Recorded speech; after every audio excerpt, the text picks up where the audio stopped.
Hi investors and traders, welcome back to the channel. और आज इस वीडियो में हम बात करेंगे एक अदानी ग्रुप की कंपनी की, जिसमें फ्रेंच कंपनी टोटल ने एक पार्टनरशिप, जॉइंट पार्टनरशिप की है। और जो कंपनी है, जो ये शेयर है, I am sure you all know, मुझे उसका स्ट्रक्चर भी अच्छा लग रहा है, डिलीवरी पैटर्न भी अच्छा लग रहा है और कई सारी चीजें जो मैं आपके साथ शेयर करने वाली हूँ।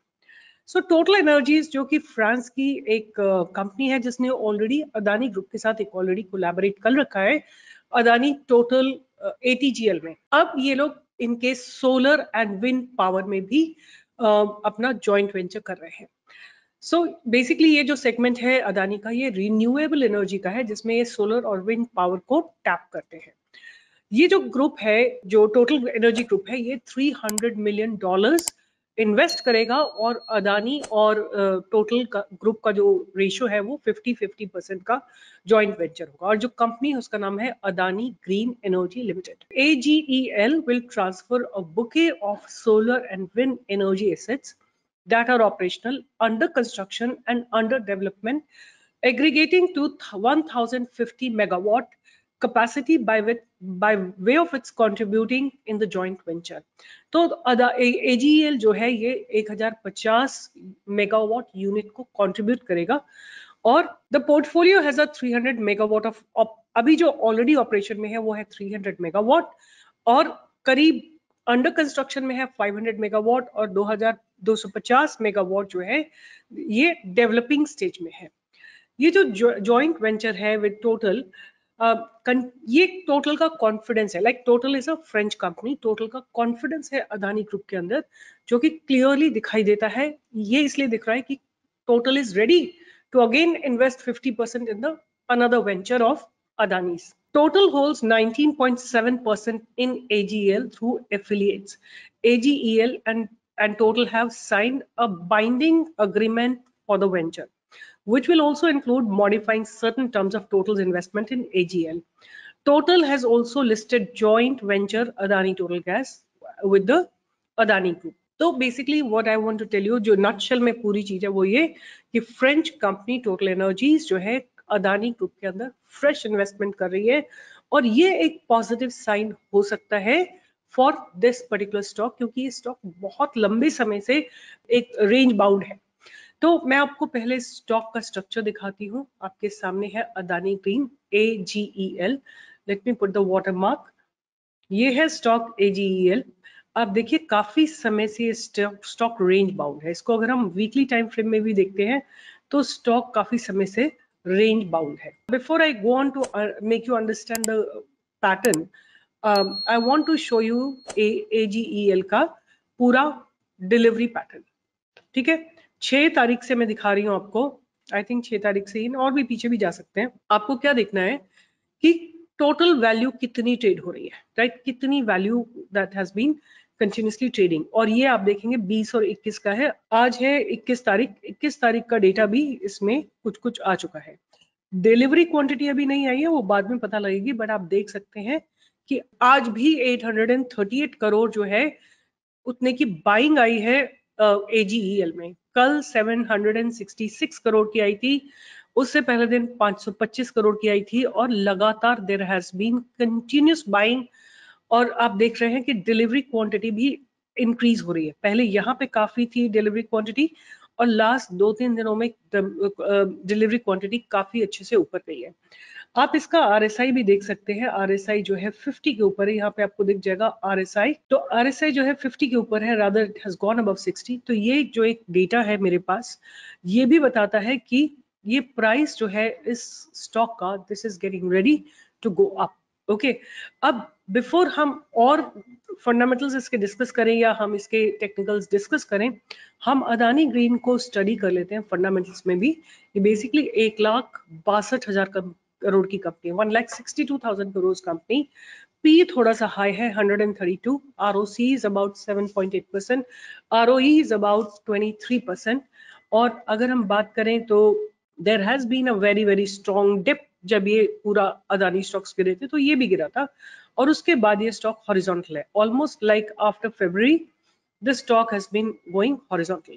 So company is expected to give good quarter. Company has delivered good profit growth of 61% CAGR. Debtor days have improved and company's working capital requirement is reduced from 69 days to 24 days. कुछ cons भी हैं, company is trading at 22 times its book value, which is very, very high. Though the company is reporting repeated profits, but it's not paying out dividends, and company has low interest coverage ratio, and promoters holding has decreased, right? Which is fine because they are participating in a joint venture. So let's go on further and understand कि quarter on quarter कैसे इनके results हैं. तो अगर हम देखते हैं तो sales जून 2020 में 778 करोड़ की थी एंड जून 2023 में ऑलमोस्ट लाइक 3 टाइम्स हो गई है. अगर इनके ऑपरेटिंग प्रॉफिट मार्जिन्स की बात करें तो they have been continuously growing up. March 23 and June 23 में ऑलमोस्ट डबल 2.5 टाइम्स हो गए हैं profits. So as I told you, operating profit margins are very very nice. You know that's a very very positive point. EPS की बात करें तो there is a slight growth that is there in EPS, but बहुत ज्यादा नहीं है. अगर हम ईयर ऑन ईयर सेल्स की बात करते हैं तो 2017 में थे 500 करोड़ की सेल और मार्च 2023 में यही सेल बढ़ के हो गई है 10-12 गुना 14 गुना 7,752 crores. Operating profit margins are also increasing and there is a very very decent operating profit margins that they enjoy. EPS की बात करें तो EPS में भी there is a growth that you can see out here.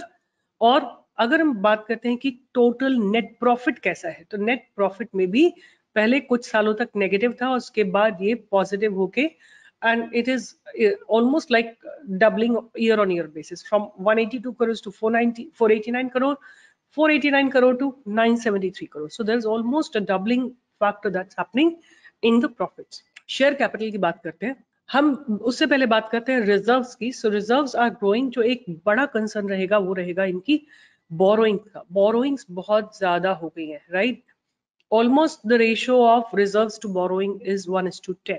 बहुत ज्यादा ratio है ये and that is something which is not good, which is what I don't like about a company.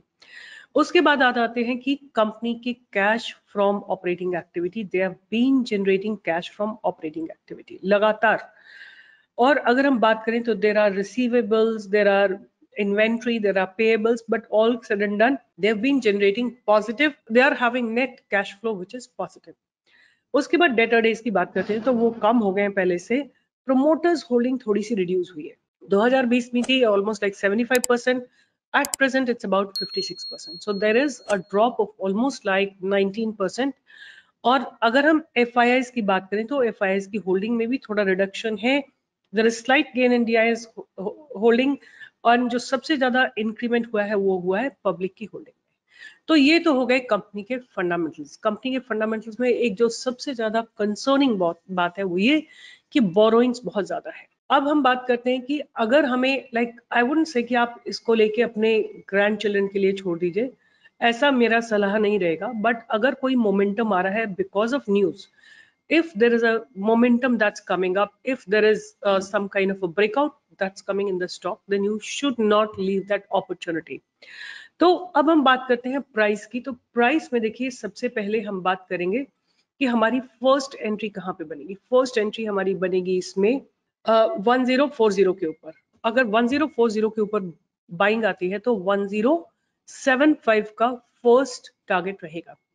अगर ये 1075 को ब्रेक कर देता है तो 1100, 1120, 1160, 1180 के टारगेट आपको देखने मिलेंगे. और अगर ये 1200 क्रॉस कर जाता है तब आपको 1300, 1400, 1500, 1600 तक के टारगेट आपको देखने को मिल सकते हैं. दैट मीन्स जहां हम खड़े हुए हैं वहां से अराउंड 50% का प्रॉफिट आप एक्सपेक्ट कर सकते हैं नेक्स्ट 1 ईयर में, depending upon market conditions, right? मैंने आपके साथ हर एक चीज डिस्कस की है, बट ये नहीं है कि आप इस स्टॉक को लेके 10 साल बैठ सकते हैं. You have to enjoy the momentum. अगर 20, 30, 40% का movement next couple of months में आ जाता है, I think that's going to be a very very reasonable breakout and you should be able to get good return. So मैंने इस पूरी research को किस पे बैक किया है? प्राइस एक्शन पे बैक किया है, फंडामेंटल्स पे बैक किया है, उसमें 1-2 नेगेटिव्स हैं और न्यूज के ऊपर बैक किया है. ये 3 मेरे सपोर्ट्स हैं जो मैं ले रही हूँ इस प्राइस के लिए. दूसरी बात मैं आपको क्या बोलना चाहती हूँ कि अगर कभी कोई स्टॉक मूव करता है तो उसके पीछे एक बड़ा रीजन होता है, वो होता है न्यूज। तो news, there is a fresh news, there is good delivery, there is good volumes that are being traded, there is good amount of money which is deployed in this particular stock for last 1 month, and it looks ready for a good breakout. So with this I'll be signing off. Again I'm telling you, देखो किसी ने comment box में लिखा हुआ है कि मैंने इनके थ्रू डी बॉल में लॉस किया, और या एक और स्टॉक में किसी ने लिखा हुआ है बोरोसिल में लॉस किया है। तो मैं हर एक स्टॉक के साथ आपको स्टॉप लॉस भी तो बताती हूँ, हर एक स्टॉक के साथ आपको बोलती हूँ कि रिस्क मैनेज करो, ट्रेड मैनेज करो। कोई भी ऐसा एनालिस्ट नहीं हो सकता है जिसके 100% करेक्ट ट्रेड्स हो, right? Is it my mistake कि आपने वो 2 स्टॉक्स ही ढूंढे जो पकड़े हैं या लिए जिसमें एक ड्रॉ डाउन आ गया? Why? It's your luck as well. Accept it. आपका खुद का लक भी तो है, isn't it? तो अगर आप उसको एक्नॉलेज नहीं करेंगे, then you will always pass on the losses on someone else. Until you take responsibility, you will not be profitable. आपको अपने ट्रेड की रिस्पॉन्सिबिलिटी खुद लेनी है। कहाँ पे बाय करना है, कहाँ एक्यूमुलेट करना है, कहाँ एग्जिट करना है, कहाँ प्रॉफिट बुक करना है, वो आपका निर्णय है, मेरा नहीं है। मैं आपके साथ केवल एनालिसिस शेयर करती हूँ। अगर आपको लगता है कि डी बॉल जो है 210 लगा के 10% का मूव दिया इसने आपको, और वहां से नीचे आ गया, फिर आपने 10% का भी अगर लॉस को भी एक्सेप्ट करते तो एग्जिट कर लेते हैं। Why did you wait it to go till 160 170, राइट? तो चॉइसेस तो आप ही बनाते हैं ना, मैं थोड़ी बनाती हूँ चॉइस। आप ही चॉइस बनाते हैं कि मैंने इतने सारे दिए हैं तो मैं इसमें ट्रेड करता हूँ। Those choices are your choices, right? या अपने पैसे को डिस्ट्रीब्यूट करिए, 10-10-10 हजार करके आप डिफरेंट स्टॉक्स में लगाइए, और आपको डेफिनेटली ऐसा नहीं होगा सब में स्टॉप लॉस हिट होगा। So keep learning, keep earning along with stock pro. Do join me for live trading 10 to 11 every single day.